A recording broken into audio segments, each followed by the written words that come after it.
En janvier dernier, dans le sillage de la sortie du film Tirailleurs sur grand écran, le gouvernement français annonçait aux derniers tirailleurs sénégalais qu'ils avaient la possibilité de toucher leur minimum vieillesse sans devoir résider en France. Cette bonne nouvelle ne semble pas s'appliquer à Djibril Doucouré, ressortissant sénégalais qui combattait dans l'armée française et aujourd'hui âgé de 87 ans. Pour quelle raison? Posons la question à un de ses soutiens, Karfa Diallo, fondateur et directeur de l'association Mémoire et Partage. Bonsoir et merci d'être avec nous. Merci pour votre invitation. Avant de rentrer dans le détail, racontez-nous le parcours de Djibril Doucouré.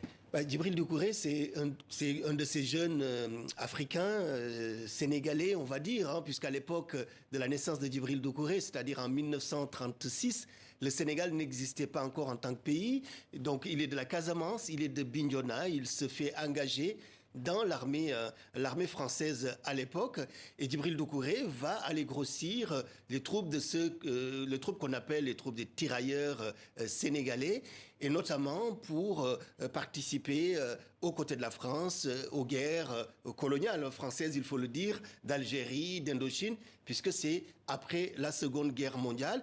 Et Djibril Doucouré va passer 3 années en Algérie, de 1959 à 1962. Et puis par la suite, il va rentrer donc au Sénégal et par le hasard de l'histoire, et s'il y a un hasard, Djibril Doucouré va se retrouver dans le camp de Thiaroye. Puisqu'il va donc faire sa carrière militaire reversée dans l'armée sénégalaise au camp de Thiaroye, il va devenir adjudant-chef dans ce camp de Thiaroye. Et à sa retraite, Djibril Doucouré, comme beaucoup de ses pairs, va réclamer bien évidemment ses droits à l'État français. Et il ne savait pas que l'attendait là un autre grand parcours du combattant. Depuis 2016, Djibril Doucouré est privé de son minimum vieillesse, un minimum vieillesse que la France doit lui reverser. Pour quelle raison? Écoutez, quand on a la mesquinerie administrative que nous connaissons assez bien en France, nous-mêmes Français, et qui rencontre finalement le mépris néocolonial et raciste, on a là un cocktail terrible d'une grande violence. Djibril Doucouré vient en France, puisque la France fait obligation à ces anciens combattants qui ont versé leur sang, qui se sont sacrifiés pour la liberté de ce pays. Elle leur fait obligation de se déplacer et de venir jusqu'ici pour pouvoir percevoir la pension d'abord, mais ensuite et surtout le minimum vieillesse.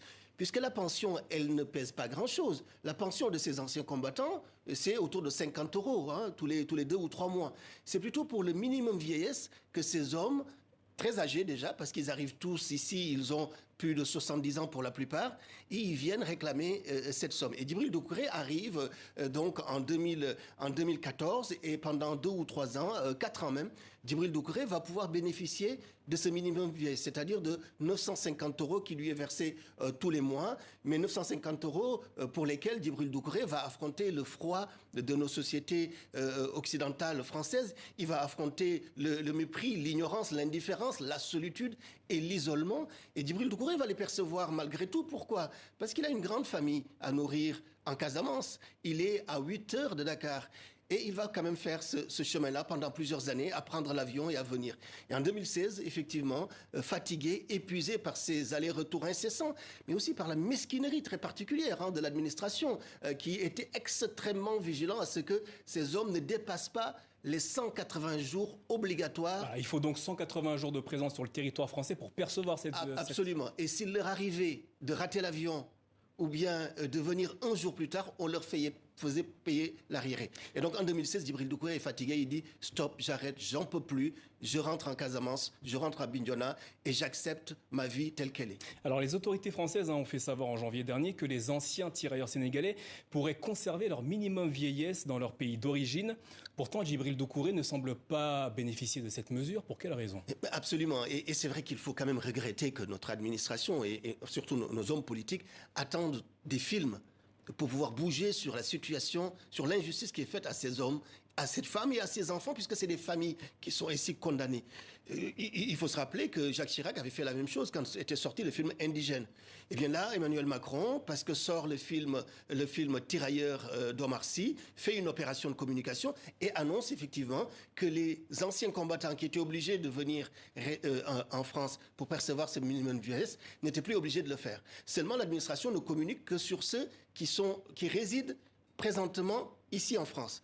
On ne parle pas de quelqu'un comme Djibril Doucouré, qui lui était déjà venu, avait déjà bénéficié de cette mesure, mais depuis 2016, il n'est plus là. Est-ce que lui peut en bénéficier, lui qui réside maintenant à Bignona au Sénégal?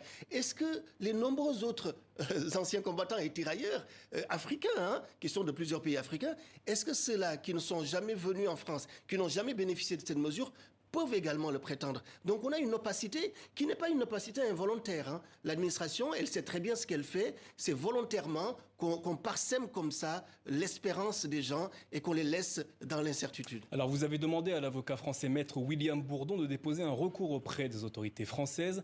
Que demandez-vous précisément? Ce que nous demandons, c'est que ces anciens combattants puissent tous bénéficier de cette levée de l'obligation de résidence. C'est-à-dire que ceux qui ont bénéficié déjà de cette obligation, de cette pension, comme le cas de Djibril Doucouré, mais également ceux qui n'en ont jamais bénéficié. C'est-à-dire qu'on ait une clarification. C'est un principe d'égalité auquel je tiens particulièrement, auquel la République française tient.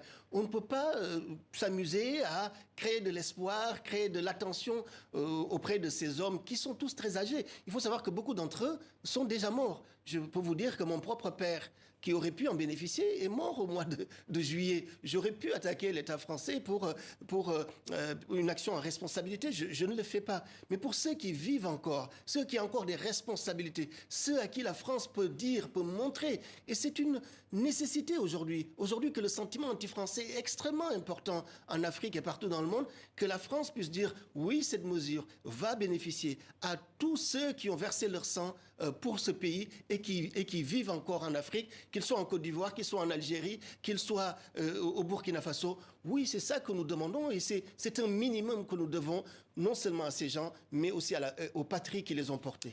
Karfa Diallo, merci d'avoir répondu à nos questions à ce sujet. C'est moi qui vous remercie.